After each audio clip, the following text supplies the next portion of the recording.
Welcome everyone. Today we have a character spotlight and also build guide for Tighnari for 3.0.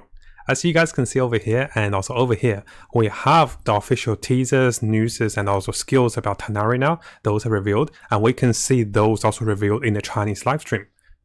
And as you guys can see over here, I've made additional notes about Tighnari. So we'll be going through his normal attack, his elemental spells, burst spells, passives, constellations, abilities, and also builds, weapons. We'll try to go through everything, but one of the bigger focus will be on the patch 3.0 set for him. There's also two very nice looking sets, and we can make use of those. And one of those set of artifacts is actually really strong, so we'll definitely talk about this as well. And we'll talk about the potential of other characters like Kazuha using this particular set as well. So this is quite interesting. And let's get into the details for Tighnari. Now during the course of this video, I'll be referring back to the Chinese livestream and also the review on Twitter over here about his different skill set, about the information of Tighnari. So if you guys do want those links, I'll have those available for you guys, and we'll be using the official information that will reveal on the livestream as well for this character. Now as one of the first Dendro 5-star DPS character, Tighnari seems to have fairly average attack. So this is the base attack we're talking about once we get him to level 90. But I guess this is to be expected because later on at 3.1 he will become a standard character, so they don't want to make him broken so they can't provide, new DPS characters for Dendro. But he does seem pretty interesting. Now right away you can see that Tighnari have two charge attacks just like Ganyu. So he is pretty much a budget Ganyu. You can see here on the Chinese translation, Tighnari's aim shot have two charge levels. And very similar to Ganyu, the first charge level will allow him to deal elemental damage, and this will be Dendro damage. The second level will create a worth shot, a worth arrow. This arrow will deal Dendro damage plus 4 cluster bloom, which are 4 auto-seeking missiles. This seems to be the focus of Tighnari, is that his attacks and also elemental spells seems to be focusing and homing on the enemy. So if we come over to the preview page over here, we can see that Tighnari's double charge attack, and we can see the charge arrows over here, which allows him to create 4 seeking missiles against the enemy. Now coming over to Tighnari's elemental E spell and also burst spell. His elemental E spell will create a circle of AoE Dendro damage and then allows him to have a faster recharging speed of his charge shot. So this is almost similar to Ganyu when she have a constellation on to have a lower cooldown of the charge shot. So basically you can see that his charge spells over here, as demonstrated after casting elemental E spell, is much faster, allows him to capitalize on dealing more damage with the charge shots. As for his burst ultimate, Tighnari will shoot out 6 of the homing missiles that hits enemies and then duplicates into more homing missiles. So in together I think we can get 12 homing missiles, which will be dealing Dendro damage. So coming back to our notes, you can see the summaries for his elemental spells and also his burst spells.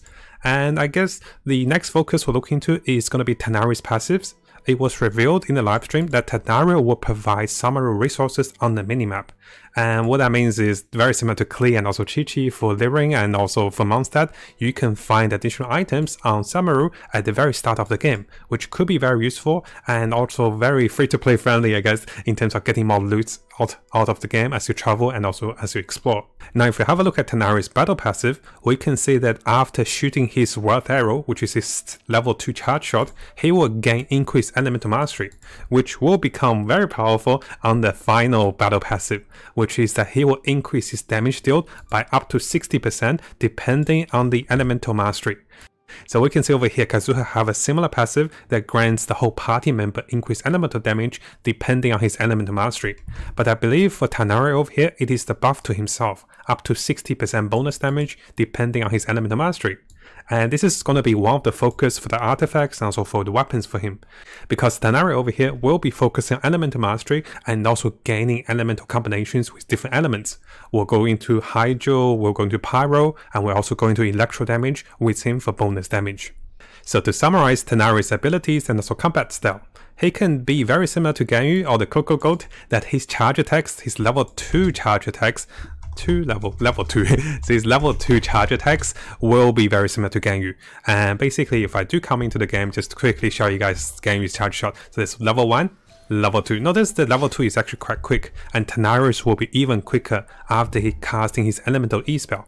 So for Tighnari, you can also cast his AoE spell for Dendro damage, which also taunts the enemy, and this will provide him with a shorter cooldown of his charge attacks, which is very powerful. And oh yes, one thing I forgot to mention is his elemental E spell will deal elemental damage, will taunt the enemy, and also provide a lower charging time for his charge shots. Now finally, a little different to Ganyu is that Tighnari, after casting his burst spell, Tighnari does seem to have a greater single target damage. Ganyu seems to be more AoE in terms of damage, which is good to cover multiple enemies. But for Tighnari, it is actually much better because he will get 6 multiples of his homing shots, and this will create 6 more of the shots. This in terms multiplies into a lot of elemental reactions. Now the example we had over here is actually the slimes. You can see that Tighnari casting burst damage will deal additional damage, especially on the elemental enemies. And when enemies are debuffed continuously by another element, this is when Tighnari shines. Now coming over to the next part for a bit of the build and also theories for Tighnari. Now as we know guys, there will be a new weapon which is gonna be the new bow, the Hunter's Path. It is likely this item will be the best in slot for Tighnari, provide him with elemental bonus damage, charge attack, elemental mastery bonus, etc. So it is very likely this item will be the best in slot for the limited banner bow. And as for the other bows, I did have a look over here, so we can see there is a number of bows over here that can be useful for him. And I'll just quickly provide you guys with some summaries of some of the bows I think will be interesting. One of the bows I'm currently using for my Ganyu is going to be the Aim's bow. This bow provides increased damage to aim shot and also increased bonus damage to enemies who are further away. So if I come over to my Ganyu's bow, luckily I do have this bow, and only 1 refinement level of course, so you can see this bow provides pretty high base attack, about 49% bonus attack, and this also provides increased damage to charge attack, which can be very useful. And I do think I will try to build Tighnari similar to my Ganyu and see how strong he is after getting him and after leveling him up. Now if you guys are thinking of trying some 4-star weapons with Tighnari, I do have 2 recommendations. One is going to be the Raven Bow, which I'll show you guys very soon. One is going to be the Windbloom Bow from the event for Venti I believe. So let's have a look at those 2 bows for the elemental mastery, because we'll try to get him to as high elemental mastery for the bonus 60% damage over here with his passives. So coming over here to a list of weapons, you can see the Raven Bow will provide him with elemental mastery, and this also increased damage dealt against enemies who are affected by Hydro and also by Pyro by up to 24%. So what I'm thinking for the Raven Bow is that he can do elemental reactions against enemy who are debuffed by those elements, and this will allow him to do tremendous damage. The key is to constantly keep the enemies debuffed in those elemental state to deal more damage. It is a little more idealistic and harder to execute, so I think I might lean towards the Windbloom Bow, because if you guys have done the events and if you guys do have this bow, this is from one of the invitation of the Windbloom event, and this bow should be at max refinement. This bow provides elemental mastery for substats, and using elemental skill, which will lower his charge timings, this also provides him with increased attack percentage. So this I do think is above average for in terms of the 4-star bows, but of course as for the 5-star bows, I still prefer the Aim's bow to try with him. And the event bow, I don't think I'll wish for that one even if I get Tighnari, because having the Aim's bow means I can try him within my Ganyu's build and see how strong he can be using this particular 5-star weapon.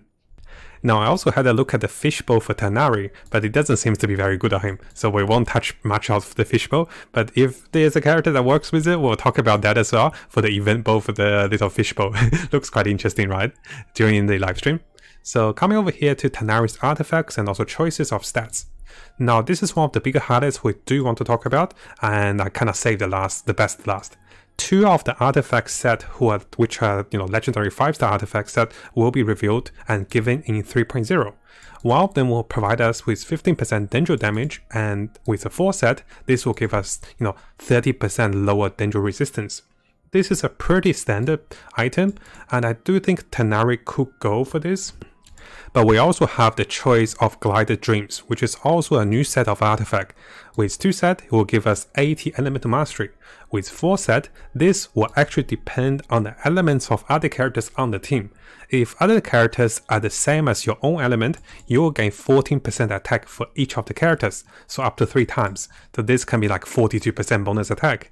But if they're different characters, you can gain bonus elemental mastery for up to 150 bonus elemental mastery.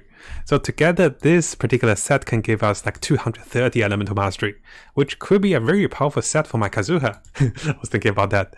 And what I was thinking about Tighnari is, if we build him with maximal elemental mastery for the 60% bonus damage, we can go for this set and have another anemo character, have another Dendro character that wear this set to lower the Dendro resistance. So the only thing we're missing out is the 15% Dendro damage. We can have the best of the 2 artifact sets. And this is why I think in version 3.0, the artifact set will be very powerful, and it's definitely worth it to have at least 1 set and then build the other set as a supporting character, which we'll talk about Collie very soon as a support for him. Now, Tighnari does have a number of artifact substat choices and also min stat choices. We'll probably go over attack percentage for him, so basically we'll talk about the artifacts over here. So as for the artifacts, we'll talk about the sand. Usually for the sand, we go for attack percentage, and then for the goblet over here, we'll go with Dendro percentage, and this is the choice over here. Definitely go with Dendro percentage for high damage. And finally, for the last slot, there's actually a lot of options. If you are not capped out with Elemental Mastery, we can go with Elemental Mastery for the 60% capped out. But if you capped out with Elemental Mastery, we can go for critical rate or critical damage for higher damage. As for my Ganyu's case, I'm going for critical damage over here. So later for Tighnari, I might use this particular item because this one have a whopping 65 elemental mastery. I was like, gosh, who's going to use this? But guess what? This is actually pretty good, right? So I'll probably try this on Tighnari just for the elemental mastery. And this allows us to have more options into building different substats. And this means as we're farming for artifacts, less item will become kind of wasted. We can have more options this way for him. Now finally, if we're looking at Tighnari's party potential combinations, I was thinking about the Hydro, Pyro and also Electro combinations which interacts with Dendro. I am thinking of making a video to talk about the Dendro reactions, and if I get time we'll talk about what are the best characters. So at this moment, one of the team I thought about that can go well with Pyro and also Electro will be Bennett and also Vessel. Those characters can provide heals, attack buffs, and constantly on-field damage with Vessel and Oz. So those 2 are really good 4-star supporting characters. Now instead of having a Hydro character, I can also go with Collie for additional Dendro character. Now having Collie on the field means I can use the artifact set for the Deep Memories, which will lower enemies' Dendro resistance. So this whole team will be built to deal elemental damage, elemental combinations with Pyro and also Electro. Having Collie to reduce enemies' Dendro resistance could be quite interesting. And the best part about this team is it's a pretty much 4-star team. It is also coming with a free Collie, so everyone can make this team, and this team could be the first team I try with Tighnari if I do get him after patch 3.0. Now of course, if we're going for some premium, 5-star characters, we can go with Mona as one of the support for Tighnari, and after that for the Pyro characters, we can go with someone as nice as Yumiya for another range, or we can go with someone like, classic the Luke, or we can go with Hu Tao. So any of the Pyro characters could work, but having Bennett means we're providing more support and also more damage for Tighnari. As for the Electro characters, we also have a range of choices. We can of course go with Raiden Shogun for the burst damage and every goodness he comes. We can go with Kaching, or we can go with any of the characters that is available to your disposal. But personally, I do think Vessel will be a really good character as an electric support, to constantly debuff enemies with electric to allow him to do elemental damage from the high elemental mastery. Now hopefully you guys found this build video helpful. I'll try to make more builds and also more guides for different characters. And let me know what you guys think about having a build guide in this style. So we cover the characters, we cover the constellations, and then we go with weapon choices, artifact choices, and also a bit of team composition. Once the character becomes available, I'll look into testing the character more and provide more detailed test runs and also character summaries for you guys with the patch coming live. Now if you found this video helpful, make sure you subscribe and also turn the little bell on for the latest news. I'll be looking towards to make more builds, guides, tips and news and event updates for us as we come further into the game. And as always, I wish you guys the best of luck with Genshin and have the most fun in exploring this wonderful world.